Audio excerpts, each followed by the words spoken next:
Buenas tardes, Roberto. ¿Ahí estás? Aquí estamos. Buenas tardes a todos. Hola, buenas tardes. Pues ahorita empezamos, yo creo que nada más esperar a que den las 12, ¿no? Excelente.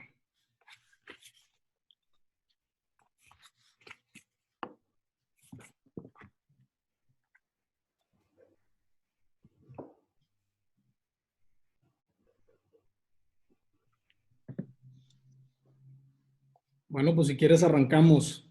Pues muchas gracias por acompañarnos a la segunda edición de Live Sessions por Orange Academy. Mi nombre es Roberto Rumbaut, soy Senior Associate en Orange Ventures and Orange Investments. Aquí me acompañan Carlos Rousseau, CEO de Orange, Rodolfo Mena, analyst en Orange Ventures también, y Mónica Cantú, también analyst en Orange Ventures. Orange es una firma que agrupa varias empresas en distintos ámbitos de real estate, en las que ofrecemos soluciones de valor agregado en varios mercados de Latinoamérica. Nuestros clientes tienden a ser distintos grupos de interés, entre ellos fondos de inversión, family offices, gobierno, al igual que otras desarrolladoras.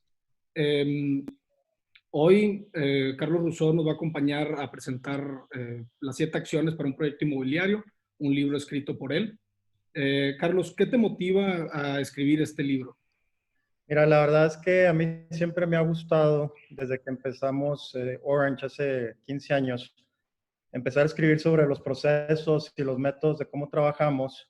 Y pues la verdad es que este libro empezó desde un papel en la oficina donde empecé a documentar un poco los métodos que hacíamos y luego prácticamente se convirtió en un libro más completo en el programa que estamos dando ahorita con el TEC de Monterrey, que es la Cátedra Orange. Y luego después de este libro dije, oye, voy a hacer como un resumen, una guía más fácil para compartir pues, con la comunidad en general, para los que ya están dentro de la industria y los que no están en la industria, compartirles un poquito, pues algunas de las lecciones que hemos aprendido de forma muy fácil, con una guía simple, definida en 7 acciones, de cómo poder llevar un proyecto inmobiliario. Y bueno, y esta es la primera vez que platico sobre el libro. La intención es tratar de venderlo a buen precio, pero en este caso lo vamos a estar regalando y luego les pasamos el tip de cómo lo pueden bajar. Entonces, de eso se trata más que nada este libro. Y pues, si quieren, Robert, le voy platicando un poquito acerca del mismo. Muchas gracias a todos por conectarse. Como les decía, a ver, parece que hay aquí un problemita. Espérame tantito. Ya. Como les decía, es un libro que resumen cómo hacer un proyecto inmobiliario en 7 pasos, en 7 acciones, siendo una guía simple. Y prácticamente, pues la intención es tener una perspectiva global de lo que interviene en un proyecto, ¿no? Que te permita, como emprendedor, liderar los esfuerzos del talento hacia el logro de una meta en común.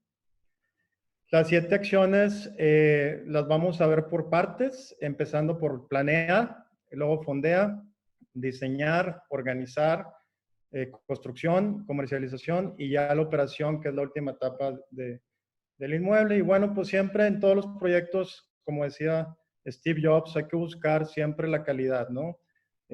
Mucha gente no está used to an environment where excellence is expected. Hay que buscar siempre como desarrolladores inmobiliarios, buscar que los proyectos pues, realmente se apeguen a criterios de calidad. Entonces vamos a empezar, si les parece, con el primer verbo, la primera acción, que es planea. Y prácticamente, pues como saben muchos, un desarrollo inmobiliario empieza con un terreno, ¿no? Y generalmente escuchamos típicamente que todo el mundo dice, oye, location, location, location. Claro, la ubicación es sumamente importante, pero también hay que ver otras cosas en los terrenos, sobre todo hoy en día que nos topamos con muchos elementos, ¿no? ¿Qué pasa, por ejemplo, con las condiciones del suelo? ¿Tiene servicios el terreno? ¿No tiene servicios? ¿Cuál es la normatividad que aplica para el terreno? ¿Cuántos pisos me dejan construir? ¿Tiene algún alineamiento? Todo este tipo de detalles hay que consultarlos antes de seleccionar el mejor terreno para el proyecto. Un factor súper importante de un terreno es entender qué puedo construir en él. Una de las definiciones que se usan es lo que le llaman el CUS, el coeficiente de utilización del suelo. Y prácticamente en ese caso nos dice cuántos metros podemos hacer arriba del terreno, y por eso hay terrenos que tienen mucho más valor que otros encima de él, ¿no? Entonces, algo importante es eso. Otro tema importante es, bueno, ¿cómo me puedo hacer del terreno? ¿Me conviene comprarlo? ¿Me conviene asociarme? ¿Cuál será la mejor manera de hacerme de un terreno? Y pues obviamente todo depende del precio, todo depende de cómo se vea en el plan de negocio, pero hoy un tema muy importante que debemos de tomar en cuenta es el tiempo que puede tardar en que un terreno obtenga los permisos correspondientes, y esto pues obviamente puede hacer que el costo financiero se eleve del proyecto, y también pues es importante, y por eso sucede mucho que la gente se está asociando con otras personas a través de diferentes vehículos que ahorita vamos a ver más adelante. Como segundo paso importante en la planeación está el mercado. Prácticamente hay que analizarlo detenidamente, hay que ver quién va a ser y seleccionar quién va a ser el cliente, quién me va a comprar o quién me va a rentar los productos que voy a hacer. O también muchas veces tenemos ya el terreno porque fue heredado o porque lo compramos hace tiempo, y hay que entender, bueno, qué producto me conviene hacer ahí. O si tenemos una buena idea de algún producto que no exista en el mercado, pues buscar el terreno idóneo para hacer. Tratar de encontrar los factores críticos de éxito. O sea, ¿qué elementos va a hacer que nuestro proyecto requiere en el mercado y que realmente los clientes nos vayan a comprar o nos vayan a rentar las unidades, ¿no? Para esto, ¿qué hay que hacer o qué tips les puedo recomendar? Bueno, pues primero que nada, traten de marcar un radio en su terreno, un radio de 5 kilómetros a lo mucho, y vean qué está sucediendo, qué oferta está en el mercado, qué productos sustitutos existen. También otro tip es ver, bueno, qué hay en otras ciudades, qué hay en otros países, cuáles son las tendencias, qué está prefiriendo la gente que está comprando casa, la gente que está rentando, etcétera. A esto, pues obviamente es importante hacer lo que es un estudio de benchmarking. Y luego también hay que ver, bueno, cómo está mi mercado en comparación a otros. Como saben, México, pues son diferentes mercados, son diferentes ciudades, y hay que tener estas comparativas y estos datos que nos permitan tomar mejores decisiones de dónde invertir. Para esto, pues es importante, por ejemplo, ver los ratios. Ahorita, por ejemplo, con lo que estamos viviendo del COVID, pues hemos estado viendo, oye, ¿cuántas camas de hospital tiene México por cada 1000 habitantes en comparación a otros países? ¿Qué tan preparados o no estamos en ese segmento, por decir? Ahí como dato, pues México tiene 1.5 camas de hospital por 1000 habitantes, cuando en Estados Unidos hay casi 3, o en Brasil 2.2, ¿no? Entonces empezar a hacer estas comparativas, empezar a hacer estos cruces estadísticos que nos permitan empezar a descifrar lo que llamamos nosotros una hipótesis de desarrollo, que es lo que se visualiza que puede suceder en ese terreno. Cuando hacemos la hipótesis, pues obviamente ya revisamos el terreno, ya revisamos la normatividad, ya hicimos nuestro estudio de mercado, y pues obviamente un cruce estadístico de todas estas variables que encontramos. Después hay que ver también en esta hipótesis y en estos ejercicios, entender nuestro entorno, ¿no? Evaluar los diferentes canales, los diseños de otros productos competidores, ver las fortalezas, ver las debilidades, qué oportunidades vemos en el mercado, y empezar también con el equipo, empezar a ver ideas, ¿no? ¿Qué variables y qué atributos podemos traer a la mesa con nuestro producto para competir mejor? En base a esto, definir una estrategia que podamos hacer un análisis básico financiero, empezar si hace sentido o no hace sentido en términos económicos. Después de nuestra hipótesis, empezamos a aterrizar lo que es nuestra propuesta de valor, que es la propuesta que le vamos a ofrecer a nuestros clientes. ¿Para qué? Para evitarles los dolores y tratar de ayudar a su bienestar, ¿no? A sus gains, como dicen. Evaluar sus pains y sus gains. ¿Esto cómo se hace? Pues obviamente empezar a entender de nuestro mercado meta aquellos factores que valoran más, ¿no? Y tratar de priorizarlos. En algunos mercados el precio, por ejemplo, y el ahorro que puedan tener, pues es el factor más importante. En otros es el estilo de vida que nos dé el proyecto, el diseño, que sea de un buen arquitecto, etcétera. Alguna gente busca grupos de afinidad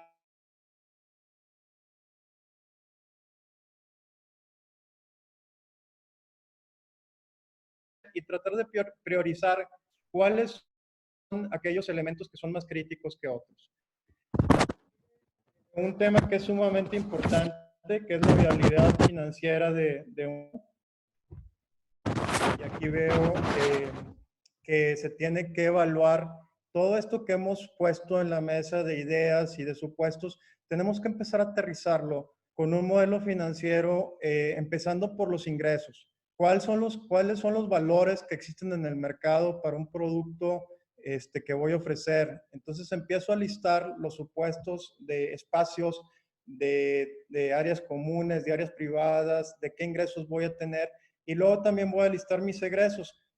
Como decíamos en un principio, pues está el egreso del terreno, si es que lo estoy comprando, están los costos directos que tienen que ver con todos los costos de obra, y están los costos indirectos que tienen que ver con todo el equipo de planeación que interviene en el proyecto, sin dejar atrás temas de impuestos o temas de gastos financieros.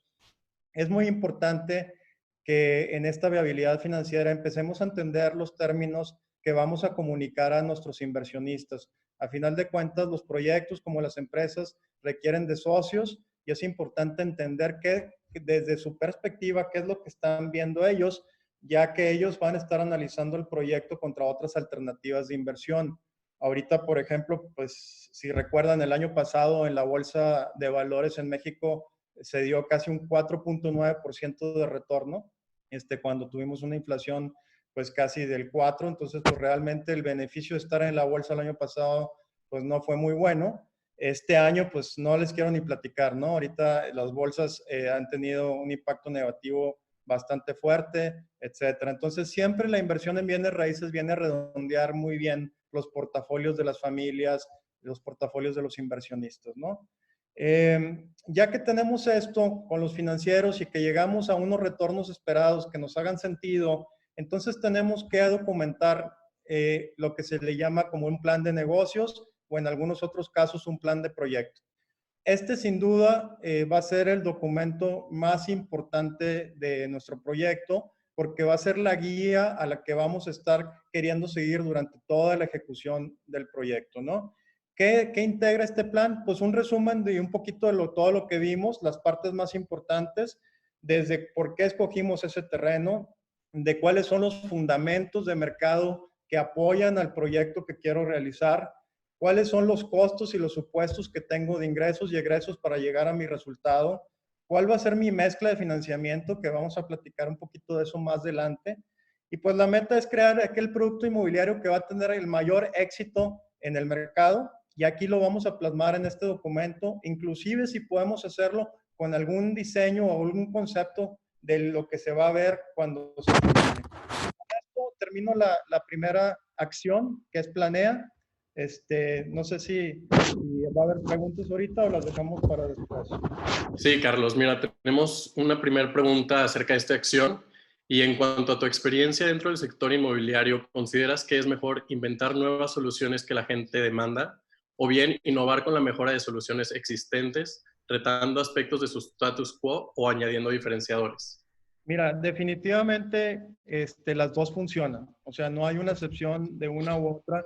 Digo, lo hemos visto mucho en las industrias, cómo hay industrias que se reinventan. Por ejemplo, el caso de Cirque du Soleil, ¿no? Cómo reinventaron el circo, que antes tenía animales y que iba de ciudad en ciudad, y etcétera, tenía otros precios, a un modelo de entretenimiento totalmente distinto. O por ejemplo el iPhone, ¿no? Yo creo que la gente nunca se imaginó lo que el iPhone iba a hacer, ¿no? Entonces todos estos inventos pues definitivamente traen un impacto muy fuerte, pero también se vale inventar sobre lo mismo que ya existe, y hay, como decíamos, que hacer un benchmarking a otros mercados.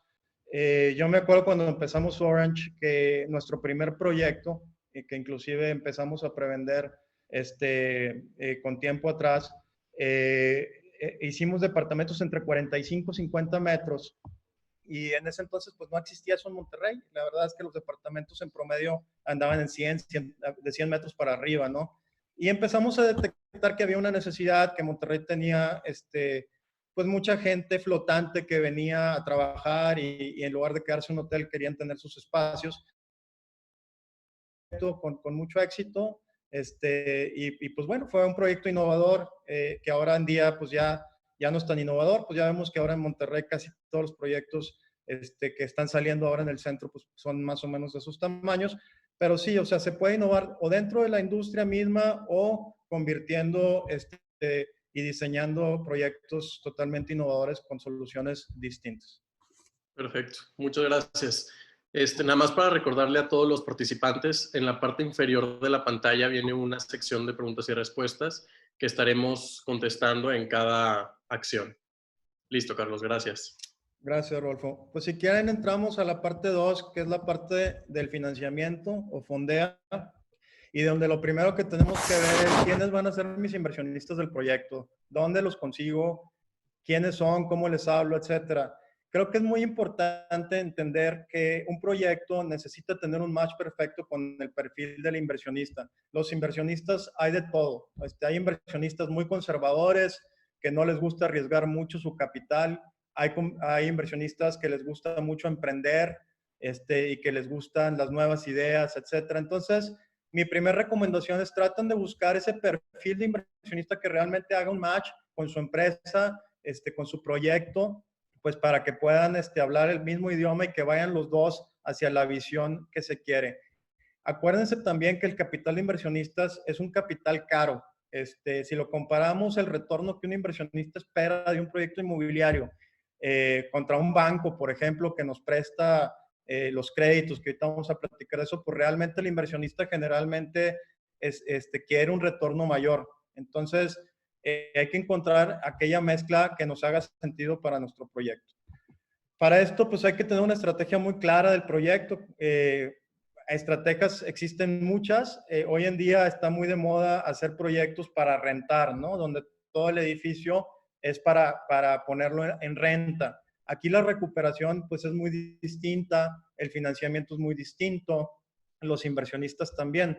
Cuando en comparación a un proyecto, por ejemplo, de venta, que dura menos tiempo, que es de entrada y salida, entonces pues hay que buscar eso. Y hay algunos proyectos inclusive que estamos viendo hoy en día que es una mezcla de los dos. Ahora con todos los temas de usos mixtos, por ejemplo, comunidades planeadas, pues vemos que tienen proyectos y que mezclan productos tanto de renta como de venta. Entonces es bien importante definir muy claramente cuál es mi estrategia para encontrar el fondeo adecuado para mi proyecto, como decíamos, venta o renta, y las fuentes de financiamiento. Las fuentes de financiamiento realmente son variadas. Si vemos las alternativas que existen, pues bueno, podría nombrar algunas. Hay el capital, obviamente, de inversionistas, el capital que entra desde el principio, cuando el proyecto es una idea, y a lo que le llamamos en términos de negocio capital semilla, el seed money, que es el capital que arriesga más porque pues está en una etapa muy temprana del proyecto y que tiene un riesgo mayor. Luego entra muchas veces el capital privado, el capital de inversionistas institucionales, family offices, etcétera, que nos acompañan durante la planeación y el aterrizaje, digamos, del proyecto. Y generalmente después entra lo que es el crédito puente, ¿no? El crédito para financiar la construcción del proyecto junto en nuestro país, porque se permite, ya que hay otros que no. También muchos proyectos se financian con lo que son preventas, ¿no? Donde también podemos ir vendiendo antes de que la construcción esté terminada al público en general y mezclar todas estas fuentes para que el proyecto haga sentido. Otras fuentes que les puedo mencionar está el crédito con proveedores. Hoy en día también se utiliza mucho que el proveedor ponga su trabajo y sus materiales a cambio de tener unidades, o también ahora están haciendo mucho el fintech y el crowdfunding, ¿no? Todos estos temas digitales en donde un proyecto por medio de un canal digital, por medio de una plataforma tecnológica, puede hacerse de muchos inversionistas con tickets pequeños, pero que cuando se reúnen una cantidad importante de inversionistas, pues el ticket ya es importante y esto también está surgiendo hoy en día con mucho éxito. Entonces, tratando de redondear, tratemos de hacer ese match del proyecto con los inversionistas y tratemos de seleccionar esa estrategia que sea la óptima para mi proyecto. Aquí vemos en pantalla las diferentes fuentes de financiamiento que existen. ¿Alguna duda de esto? Sí, Carlos, mira, tenemos 2 preguntas del público. La primera es de Antonio González y pregunta, ¿cómo desarrollamos una propiedad patrimonial en México no dolarizada, cuando casi siempre el cap rate es menor que la tasa de interés que te presta el banco? Esa es la primera. Mira, las tasas de interés obviamente fluctúan, ¿no? Y con estas tasas de interés, pues obviamente fluctúa la valoración de los inmuebles. Lo que sucede en Estados Unidos y lo que sucede en México tiene cierta similitud, pero son mercados muy distintos. Por ejemplo, en el caso de multifamily, que es un producto y es un activo, un asset class que apenas están haciendo en México, pues definitivamente es un producto que apenas la gente está entendiendo y solamente tenemos ahorita una fuente de financiamiento que es la Sociedad Hipotecaria Federal y que ahorita está frenada. Entonces, en Estados Unidos, por ejemplo, este activo es el activo que tiene la tasa de capitalización más baja del mercado y tiene una estrategia defensiva. Entonces, cuando vayamos a desarrollar estrategias patrimoniales de bienes raíces, es muy importante verificar esas tasas de interés y tasas de salidas de mi activo, que van en función, como repito, a la tasa de interés que esté vigente en los países, ¿no? Ahorita en México, si no me equivoco, las tasas andan alrededor del 6, entonces siempre hay un gap que le piden a los bienes raíces por sus riesgos y deberán de andar ahorita entre un 9 y un 11, cuando en Estados Unidos los márgenes son muy diferentes y los gaps se amplían o se limitan en función a lo que va sucediendo en ambas economías, ¿no? En el tema del dólar, pues saben ustedes la dependencia que tiene el país de México con el dólar, no solo en una serie de instrumentos, pero también en los elementos que tienen que ver con la obra. Entonces, por eso también es muy importante tratar de que cuando vayamos a hacer una construcción, tratar de anticipar y contratar los precios con antelación, ¿no? Que muchas veces se pide anticipación en ese sentido. Muchas gracias por la pregunta. Y la siguiente, Carlos, es de Héctor Castrillo y varios preguntaron algo parecido. Es, ¿qué rango de retorno normalmente buscan los inversionistas en proyectos inmobiliarios? ¿Qué rango es atractivo para ellos?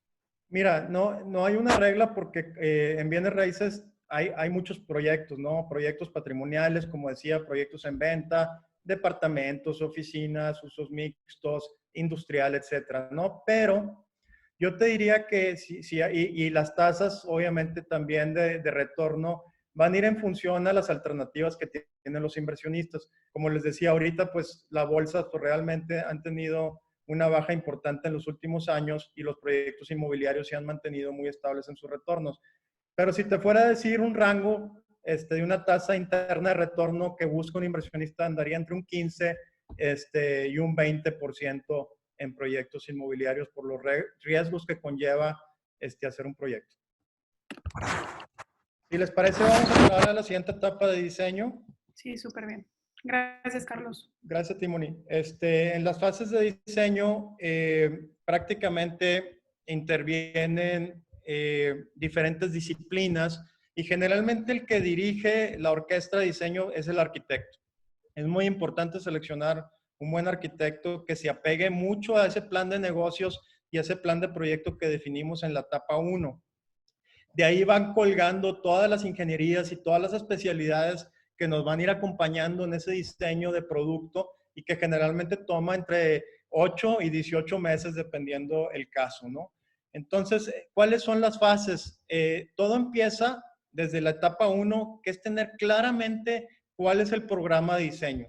Y el programa es prácticamente una lista de las áreas, superficies y tipo de productos que quiero hacer para que el arquitecto cuando reciba esta información trate de apegarse lo más posible a este plan y no empiece a divagar en otras alternativas de diseño. Esa es la etapa que muchas veces no la vemos en los métodos. Sin embargo, el desarrollo de diseño. Veo que se está yendo un poco la conexión, ya regresó. El diseño conceptual esquemático, el desarrollo de diseño y los documentos de construcción. Estas serán las cuatro etapas. ¿Qué lo caracteriza entre el desarrollo de diseño esquemático a un documento de construcción? Es que cada vez más se enfoca al detalle de lo que va a ser. En un diseño esquemático es el concepto, es la idea, es como un arquitecto ataca el programa, ¿no? Con su ingenio, con su creatividad, y que va de alguna manera dialogando con el equipo promotor. De ahí pasa al desarrollo de diseño, que es donde ya se escogen aquellos materiales, aquellos sistemas que van a entrar a darle vida al proyecto. Y al final todo se conjuga en documentos de construcción, que son aquellos documentos que muchas veces se utilizan para los permisos que tenemos que obtener de las autoridades y para poder ya empezar a poner ladrillos en el terreno. Otro tema importante en la etapa de diseño es todo lo que sucede con las ingenierías y especialidades. Un edificio tiene un sinnúmero de especialidades. Aquí las voy a poner en pantalla y repasarlas muy rápido. Desde la estructura propiamente, que puede ser de diferentes ingenieros, de diferentes materiales, puede ser de acero, puede ser de concreto. Tiene que tener un cálculo muy específico de acuerdo al suelo. Las fachadas, que es algo que vemos ahorita, muchos materiales diversos que pueden aplicarse en fachadas, ver mucho la orientación del edificio, cristal, no cristal, temas de electricidad, temas hidráulicos, protección contra incendio.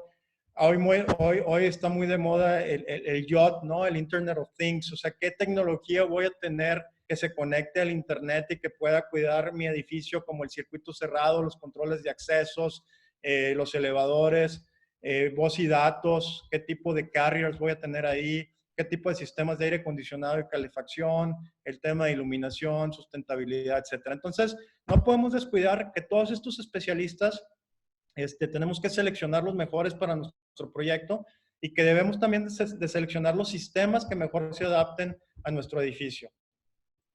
No sé si por aquí hay alguna otra pregunta.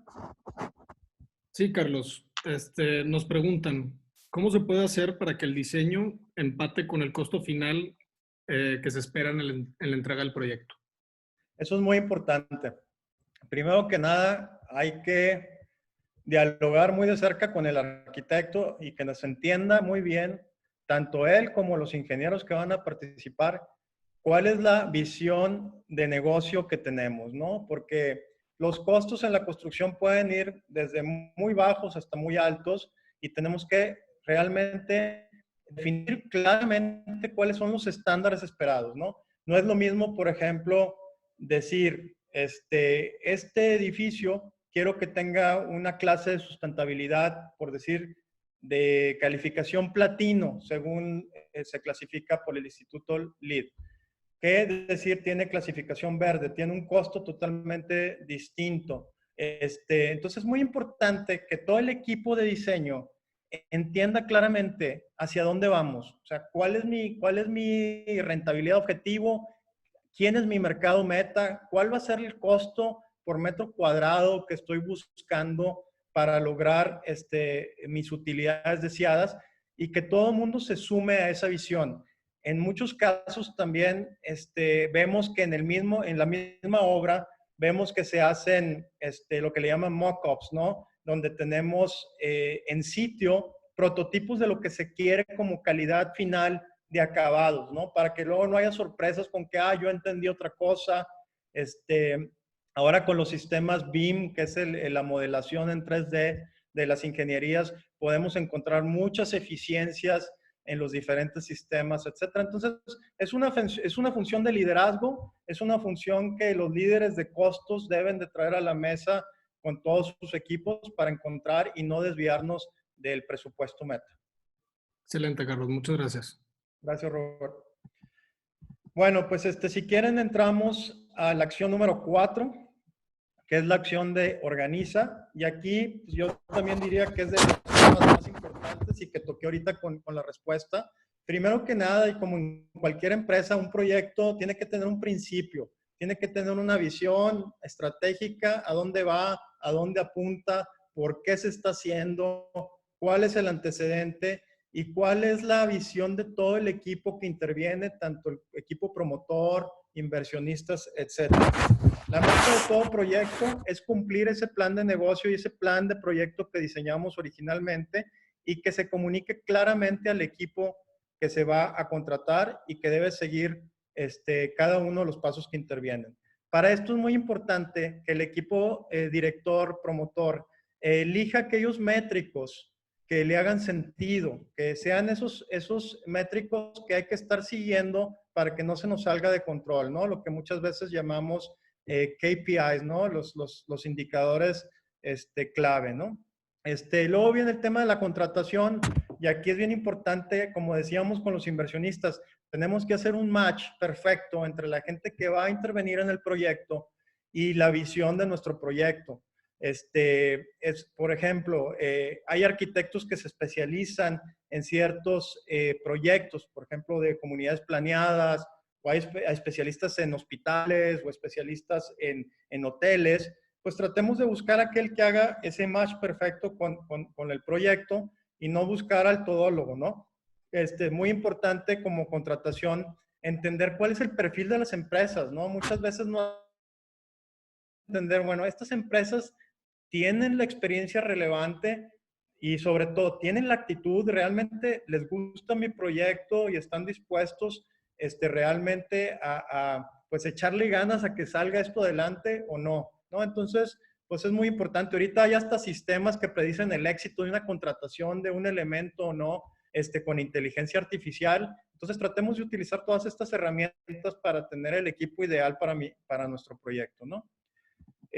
Para esto, y como en cualquier empresa, hay que tener una estructura organizacional. Aquí les voy a poner un ejemplo con un gráfico de cómo en el lado izquierdo tenemos generalmente al consejo del proyecto, que es el tomador de las decisiones principales del proyecto a través de sus reglas y normatividad que vamos a hablar más adelante. Y luego se apoya en el equipo promotor, que muchas veces se le dice el sponsor, y que a su vez se apoya en un equipo de gerencia de proyectos o gerencia técnica. De ahí se desprenden aquellas funciones que son críticas, que son los temas administrativos, temas de finanzas, temas comerciales, temas de diseño, y de ahí se desprenden todos los especialistas subcontratados del proyecto, como las vimos en todas las especialidades que vimos anteriormente. Todo esto lo hacemos con un método de administración profesional, que muchas veces se le conoce como el Project Management, ¿no? El Professional Project Management, que todo esto viene también de las siglas del Instituto de Project Management en Estados Unidos. Y todo esto de la administración profesional es una metodología que nos lleva de cómo hacer un proyecto de cualquier tipo, en este caso de bienes raíces, de la A a la Z, ¿no? Empezando por definir claramente cuál es el charter o la visión del proyecto, el alcance del proyecto mismo, que describa perfectamente bien y claramente cuáles son los entregables que esperamos, cuida el costo a través del control presupuestal, el tiempo a través de una herramienta de calendario y Gantt, la calidad estableciendo sus criterios de aceptación y estándares, y la comunicación y la relación de todo el equipo, ¿no? Entonces, es muy importante apoyarse de este tipo de metodologías. Y por último, seleccionar aquel vehículo jurídico y fiscal que empate a la visión de tu proyecto. Hoy en día es muy común ver estructuras de sociedades, estructuras de fideicomisos, en donde interviene un banco, en donde se protege el terreno, en donde se cuidan los intereses de los propietarios y los clientes, y buscar esos contratos de alianza entre las diferentes partes con las reglas del juego y estableciendo lo que se le llama un gobierno corporativo, que vienen siendo esas reglas del juego que vas a establecer en esos documentos, llámese de sociedad, llámese de fideicomiso, para tomar las decisiones acorde y se puedan destrabar cualquier decisión que se tenga que tomar y que el proyecto y los socios no sufran. Siempre, como dice el dicho, hay que hope for the best, pero expect for the worst. Entonces, siempre hay que estar preparados para cualquier cosa que nos pueda pasar, que con un gobierno corporativo con reglas claras, ¿no? No sé si en esta acción hay alguna pregunta por ahí. Sí, Carlos, tenemos esta pregunta. Con la crisis actual que estamos viviendo, ¿se asegura que la forma en que los inversionistas se sientan más tranquilos al invertir es cuidando la calidad de los productos o servicios? De igual manera, sabemos que la industria de la construcción es de las pocas que sabemos que al entregar, se entrega con defectos. Entonces, ¿cómo podríamos cuidar la calidad de nuestros proyectos y cuáles serían los límites tolerables de calidad en un proyecto inmobiliario? Gracias, Rob. Mira, yo creo que es una excelente pregunta y hoy en México vemos calidad muy variada en los diferentes proyectos. Yo creo que esto se lo adjudico mucho a la supervisión. Muchas veces dejamos muy suelto a las diferentes especialidades y luego queremos corregir cosas cuando ya es muy tarde, ¿no? Creo que esto se tiene que hacer un hábito, creo que es una administración diaria, creo que hay que estar en la obra supervisando día con día cómo se está ejecutando y si va de acuerdo a los estándares de calidad y criterios de aceptación que especificamos desde un inicio. ¿Desde dónde empieza la calidad? Desde la planeación. Desde ahí cuidar que los planos estén bien hechos, que realmente se seleccionen aquellos sistemas que son correctos y por eso les mencionaba este tipo de herramientas como el BIM, que son muy recomendables para que en la obra no estemos luego parchando y haciendo cruces entre especialidades que nos entorpezcan la calidad del producto. Entonces, si te fuera a resumir, esa respuesta es en hacer un hábito diario, la supervisión de la diferente gente que interviene en la obra, para que estén cumpliendo y haciendo su trabajo como debe ser. Perfecto, muchas gracias, Carlos. Bueno, si les parece, pasamos al siguiente capítulo, que es la construcción propiamente. Y en la construcción, pues como decíamos, muy importante establecer los métricos, establecer todos los actores relevantes que intervienen en una obra, como lo veíamos en la estructura.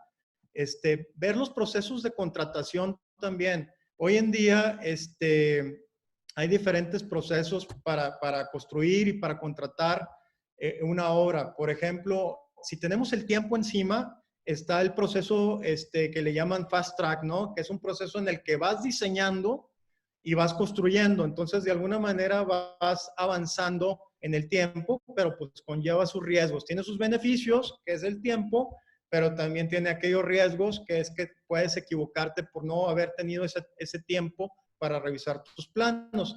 El método más tradicional es que vayas en el caminito que hemos plasmado, donde tú te tomas tu tiempo con cada especialidad. En algunos casos hasta pides segundas opiniones de las especialidades importantes, como el de la estructura, y luego ya sacas tus permisos, haces tus concursos, seleccionas a tus mejores contratistas y construyes. No es que uno sea mejor que otro, depende de la situación en la que estás, ¿no? Entonces, pues importante seleccionar esos procesos de construcción y luego también hoy en día pues hay una serie de métodos para cómo llevar el pago de los diferentes actores, ¿no? Por ejemplo, tenemos que hay lo que le llaman el precio alzado, ¿no? En donde estableces un precio con algún contratista en base al alcance que le defines.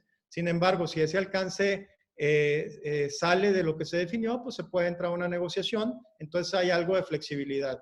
Está el otro esquema que es el costo más fee, en donde tú dices, bueno, yo te voy a estar pagando en función a lo que me cueste cada etapa y te vas a ganar un fee de indirectos y utilidad que vamos a establecer, por decir, en un 15%, ¿no? Ese también es típico, se utiliza mucho con los arquitectos. Cuando un arquitecto construye tu casa o algo, pues le estableces un fee de lo que se va invirtiendo, ¿no? Otro que me gusta mucho y que es difícil, que se acepta en muchos casos, pero que cada día es más típico, es lo que le llaman el precio máximo garantizado, en donde las partes dicen, bueno, me va a costar 100 pesos y de ahí no se puede pasar, ¿no? Entonces las dos partes pactan ese valor y muchas veces le agregan el ingrediente de decir, bueno, si juntos participando en equipo, tenemos ahorros de esos 100 pesos, pues vamos a compartirnos esos ahorros, ¿no?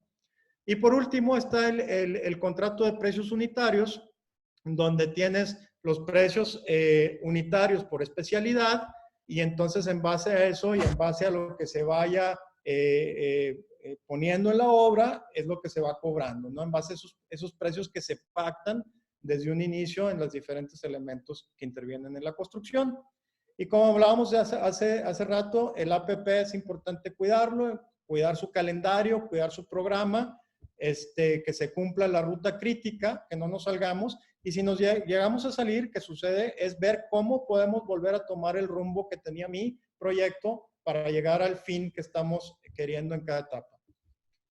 Y luego al final, pues viene un cierre, y el cierre hay que hacerlo muy ordenado, ¿no? Tienes el cierre administrativo, tienes el cierre técnico, cada uno de los contratos que intervienen hay que cerrarlos, y que verifiquemos que hayan cumplido muy bien con lo que se estableció en los contratos, ¿no? Ver también muy bien cómo se quedan los manuales y los planos as-built, de qué fue lo que se puso finalmente en la obra, y cómo quedan las garantías, ¿no? de los diferentes contratistas, para que el día de mañana que le pasemos este paquete al administrador, sepamos que dejamos las cosas bien, ¿no? Y que no vayan a encontrarse con planos que no fueron los que realmente los que se construyeron, etcétera, ¿no? Entonces, esas son las etapas o elementos importantes dentro de ya la etapa de construcción propiamente, ¿no? Y donde más cuidado hay que tener, porque pues un cambio en la construcción nos cuesta mucho dinero. ¿Preguntas? Sí, Carlos, aquí tenemos otra pregunta y es la siguiente.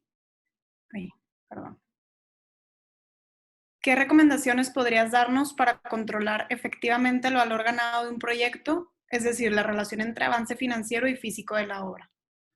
Esa es la pregunta. Mira, viene muy a relación de la pregunta anterior. Es muy importante que la gente que está controlando los centavos tenga una liga directa a la producción, ¿no? A lo que está sucediendo en campo, ¿no? Entonces, esa comunicación es bien importante. ¿Qué sucede? Que muchas veces los financieros están en otra ciudad o están en otra oficina y no están supervisando y viendo lo que se está poniendo en campo. Entonces, generalmente tienen un corresponsal ahí, pero es muy importante que vayan ellos y verifiquen lo más frecuente posible lo que se está poniendo en el campo.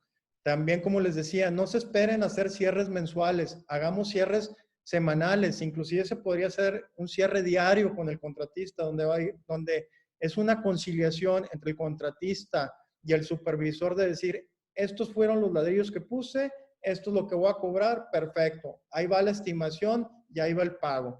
Entonces, es no dejar de hacer el hábito de estar en equipo, revisando cómo el flujo que se inyecta a la obra realmente se esté inyectando a la obra. Ahora, cuando pedimos créditos bancarios, generalmente el mismo banco también manda a su supervisor para poder darnos las administraciones bancarias.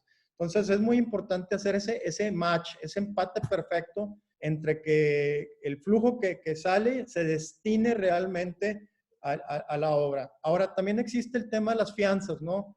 Que nos ayuda mucho y que en cada especialidad debemos de tener para que la persona que vaya a recibir un anticipo realmente lo ocupe en aplicarlo en el anticipo y no se lo lleve a otra obra, que son temas muy típicos que suceden, y entonces es donde tenemos que pedirle ayuda a la fianza para que nos ayude a recuperar lo que pasó, ¿no?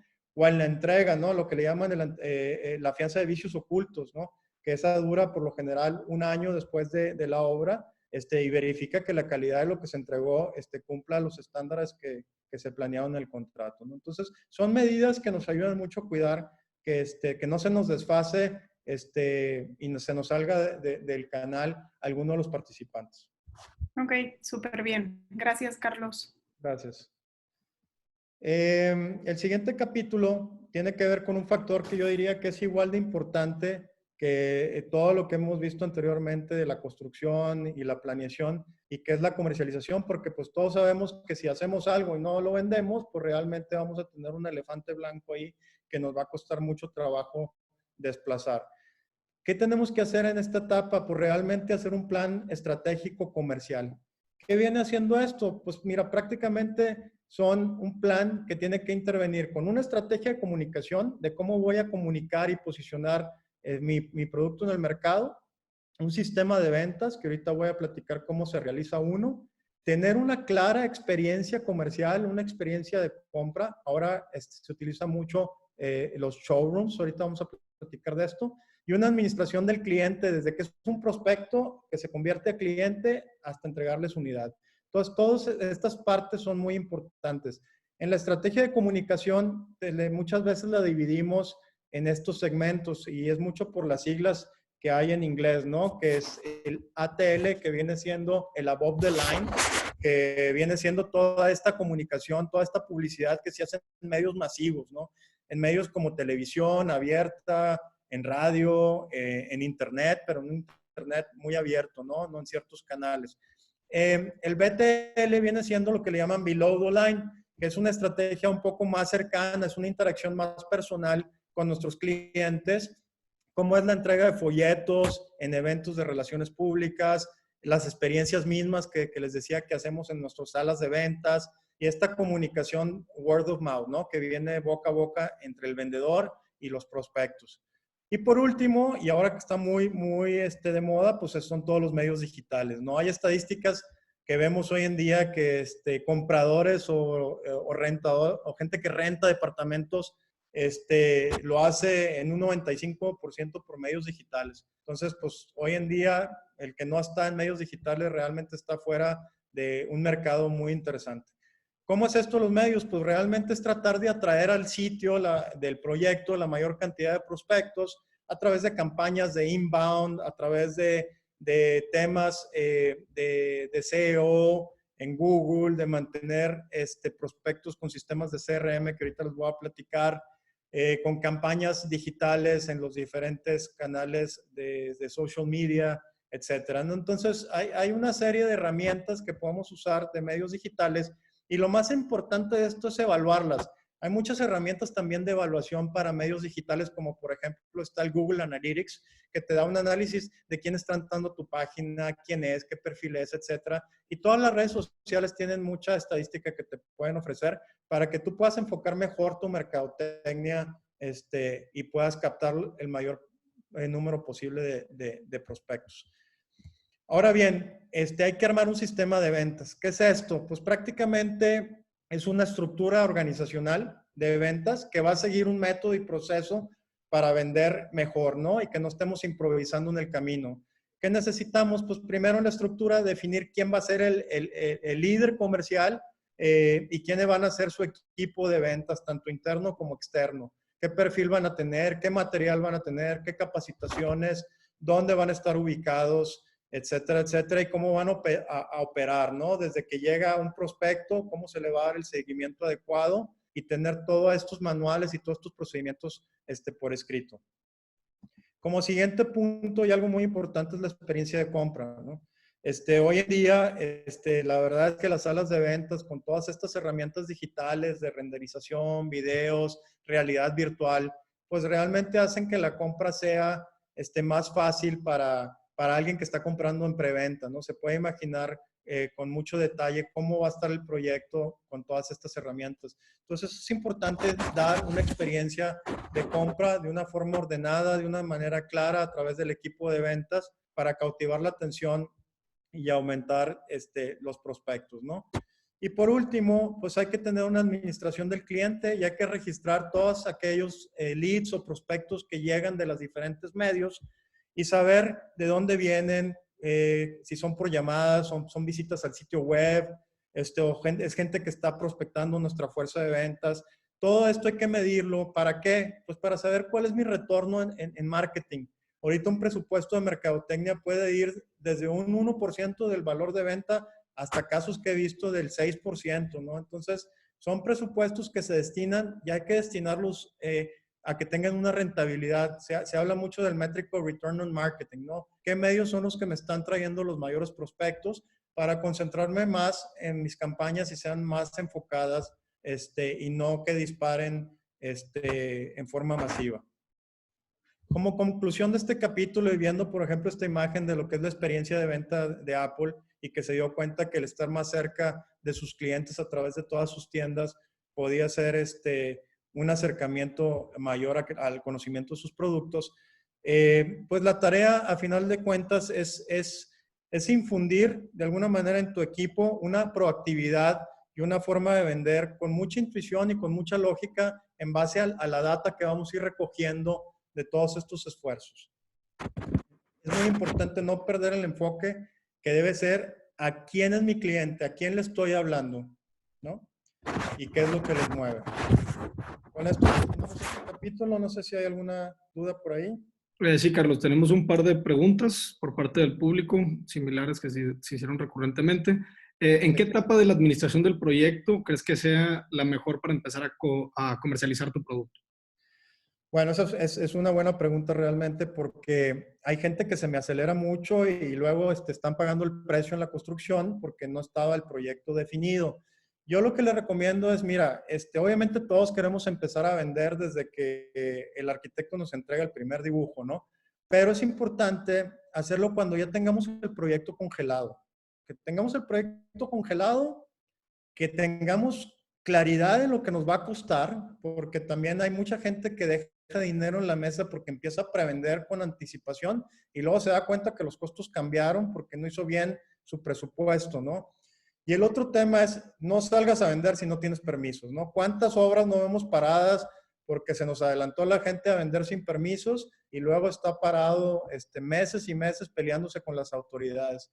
Entonces, si yo te dijera, cuida esos 3 elementos que son importantes. La definición de tu proyecto, que esté muy claro, que esté en una etapa ya que no vaya a haber mayores cambios. Segundo, que tengas un presupuesto bien aterrizado y que cumpla los objetivos de rentabilidad de tus socios inversionistas.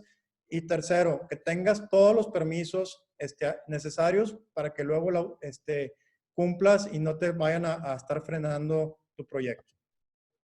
Gracias, Carlos. Y la otra es, ¿cómo encuentras el balance entre precio y ritmo de absorción?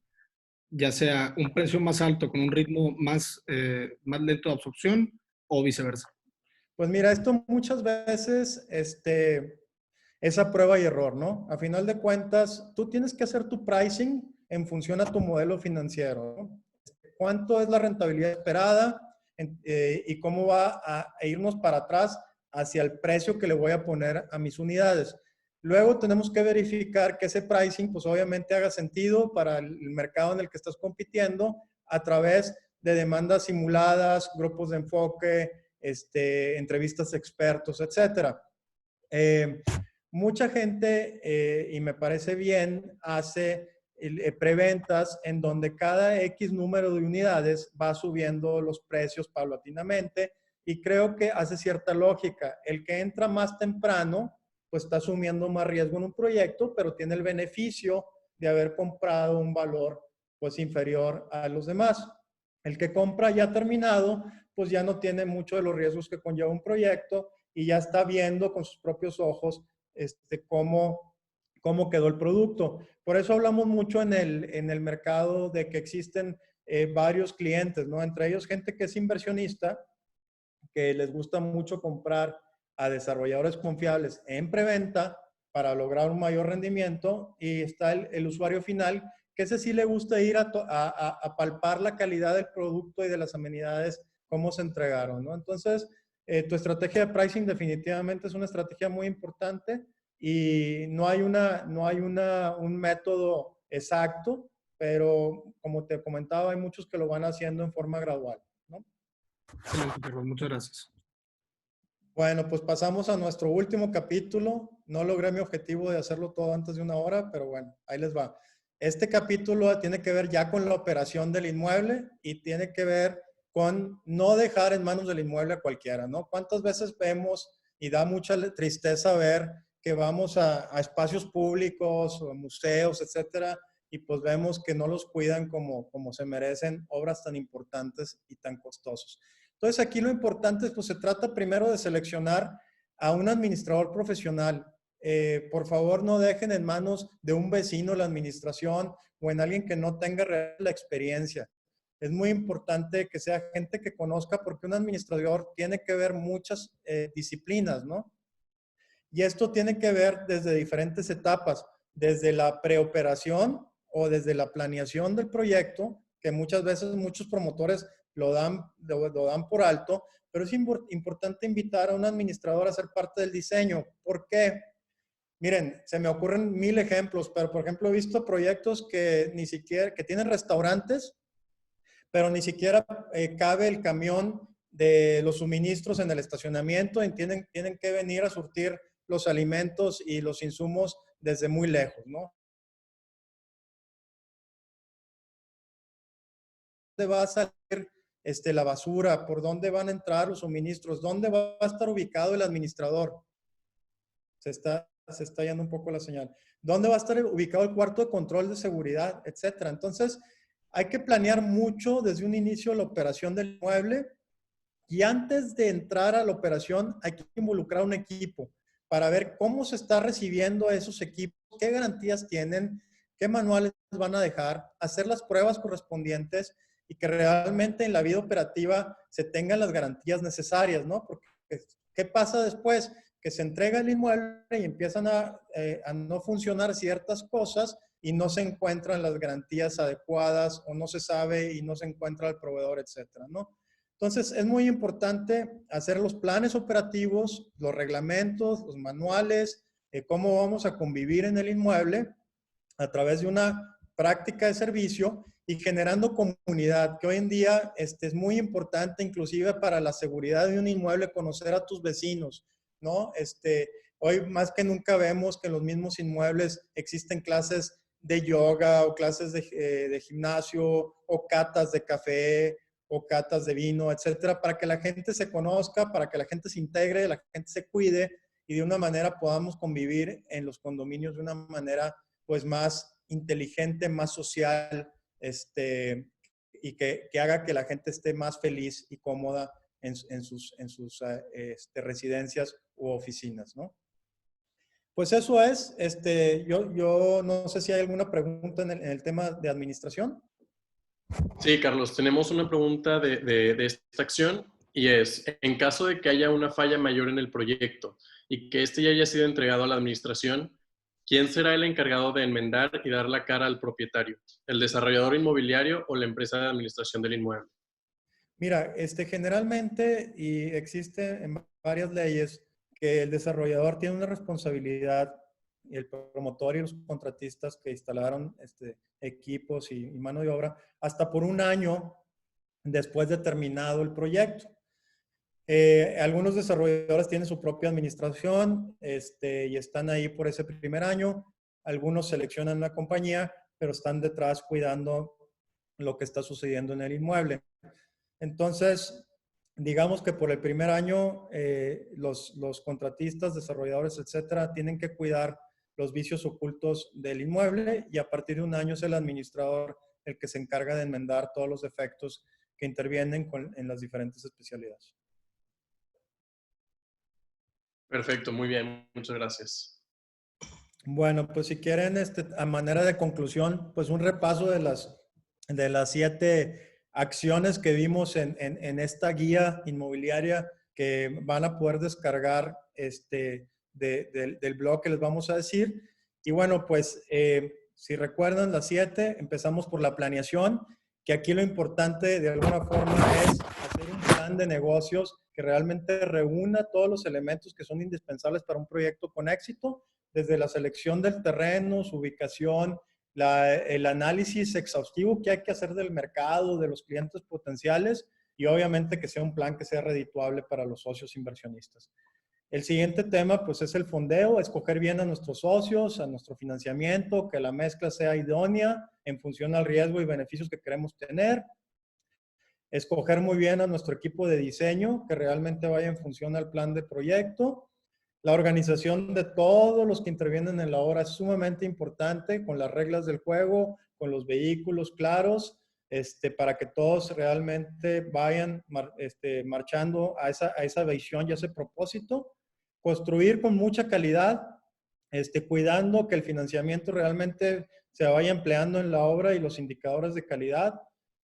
La parte de comercialización, tener un equipo de ventas y un sistema preparado y listo para realmente generar los leads indicados y que nuestro embudo de prospección sea el indicado y las conversiones se puedan dar. Y por último, la operación del inmueble. Con esto termino la explicación de este libro. Y otra vez, pues abierto a cualquier pregunta que puedan tener por ahí. Pues muchísimas gracias, Carlos. Yo creo que porque estamos apretados en tiempo, vamos a llevarnos las preguntas y las respondemos puntualmente en contacto directo.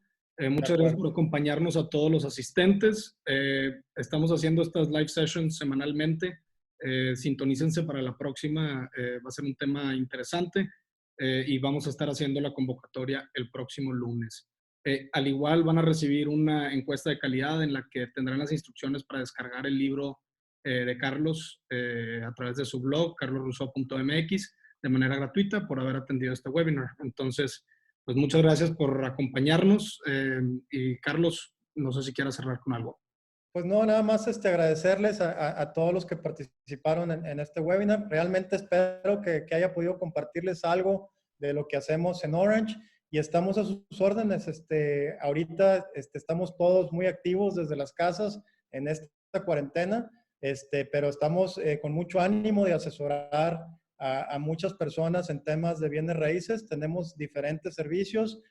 Pueden visitar nuestra página web y encantado. Ahorita inclusive estamos regalando muchas asesorías a diferentes casos de negocio, ¿no? Entonces, pues espero verlos pronto y pues muchas gracias por esta oportunidad.